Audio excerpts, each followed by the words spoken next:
अस्सलामुअलैकुम, कैसे हैं आप सब दोस्त। उम्मीद है सब खैरियत से होंगे। तो आज हम बात करने वाले हैं फ्रूट्स मॉडल ऑफ पर्सनालिटी की। ये बहुत ही मज़ेदार, इम्पोर्टेंट और उसके अलावा इंटरेस्टिंग टॉपिक है। फ्रूड ने मॉडल में पेश किया था, मैं आपको पहले लुबे लबाब बता देता हूँ वो कहना क्या चाह रहा था।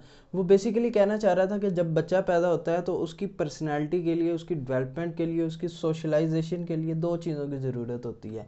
नंबर वन, उसको बॉन्डिंग की ज़रूरत होती है जिसको उसने लाइफ इंस्टिंक्ट कहा, और दूसरा उसने कहा कि उसके इर्द गिर्द साजिशें चल रही होती हैं, मुहिम्स चल रही होती हैं, जिसे उसने कहा कि डेथ इंस्टिंक्ट। इंस्टिंक्ट होता क्या है, यानी कि एप्टीट्यूड, या फिर आप कह सकते हो जबलत जिसे कहते हैं बेसिकली, तो वो होता है इंस्टिंक्ट।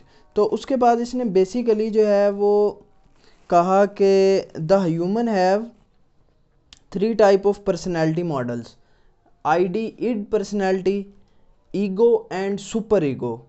ठीक है, उसने कितनी किस्म की कहा? तीन किस्म की। इड पर्सनैलिटी को हम देखते हैं। इड पर्सनैलिटी होती क्या है?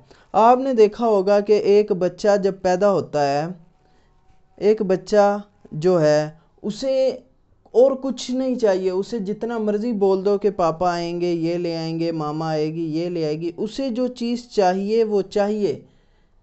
ख्वाह आपने वो कुछ कमाया है या नहीं, उसे इस चीज़ की कोई परवाह नहीं होती। उसे सिर्फ़ और सिर्फ क्या, अपने प्लेयर और उसके अलावा अपने रोने की, अपनी खुशी की, अपनी ख्वाहिशात की परवाह होती है। वो सिर्फ चाहता है कि मेरी जो ख्वाहिशात है मुझे खुशी मिल जाए। बाप कमाता है या नहीं कमाता, मुझे अगर साइकिल चाहिए तो मुझे हर सूरत में चाहिए, मुझे अगर मोटरसाइकिल चाहिए तो हर सूरत में चाहिए, मुझे कार चाहिए तो हर सूरत में चाहिए। तो ऐसी पर्सनैलिटी को कहते हैं इड पर्सनैलिटी। आईडी या इट पर्सनैलिटी इसको काउंट करते हैं। ठीक है, पढ़ते हैं। तो ये बेसिकली टोटली इर्रेशनल और इमोशंस के ऊपर बेस करती है। ठीक है, उसके बाद बात करते हैं जो नेक्स्ट चीज़ है वो है ईगो। ईगो क्या होती है?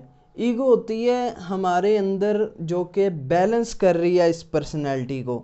ईगो कब डेवलप होती है? एक बच्चा जब थोड़ा सा बड़ा हो जाता है, उसकी पर्सनैलिटी, ईड पर्सनैलिटी उससे ख़त्म हो जाती है तो वो ईगो पर्सनैलिटी में कन्वर्ट हो जाती है।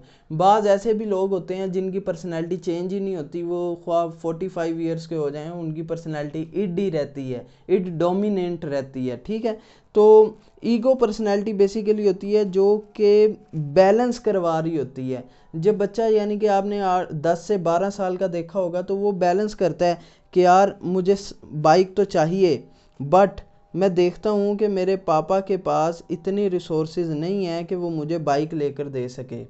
ठीक है, तो ये जो उसके अंदर थिंकिंग आई है ये ईगो पर्सनैलिटी की वजह से आई है, जिसने उसे बैलेंस करवाया इड पर्सनैलिटी को और is equal to demanding personality को। ठीक है, या ये जो हमारे पास बैलेंसिंग फोर्स थी एक, वो ईगो पर्सनैलिटी थी। अब बात करते हैं सुपर ईगो क्या होती है। सुपर ईगो वो वाली होती है कि इंसान हमेशा अपने आप को गिल्टी फील करता रहता है।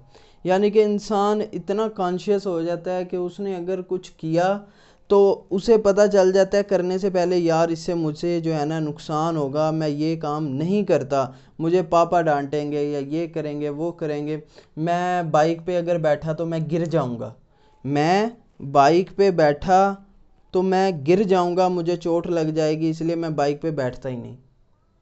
तो वो जो डिसीजन उसका है वो जो सुपर ईगो की वजह से आया है। तो सुपर ईगो बेसिकली क्या कर रही होती है, वो हर वक्त सुपर ईगो जो अगर स्ट्रोंग हो जाए, feel guilty all the time, may even have inefficient sendly personality. ठीक है, इसका मतलब है कि सुपर ईगो इतनी बढ़ गई है आपकी कि आप हर वक्त गिल्टी फील कर रहे हो, हर वक्त शेमफुल फील कर रहे हो। तो इसको भी जो बैलेंस करवा रही होती है वो कौन सी? ईगो करवा रही होती है। तो ईगो जो है वो एज अ एजेंट एक्ट कर रही होती है पर्सनैलिटी किसके दरमियान? इड पर्सनैलिटी के दरमियान और सुपर ईगो के दरमियान। ठीक है, होप सो अगर आपके कंसेप्ट क्लियर हो गए हैं। तो बेसिकली फ्रूड का मॉडल यही है कि इसने तीन पर्सनैलिटी के ऊपर बात की है। तो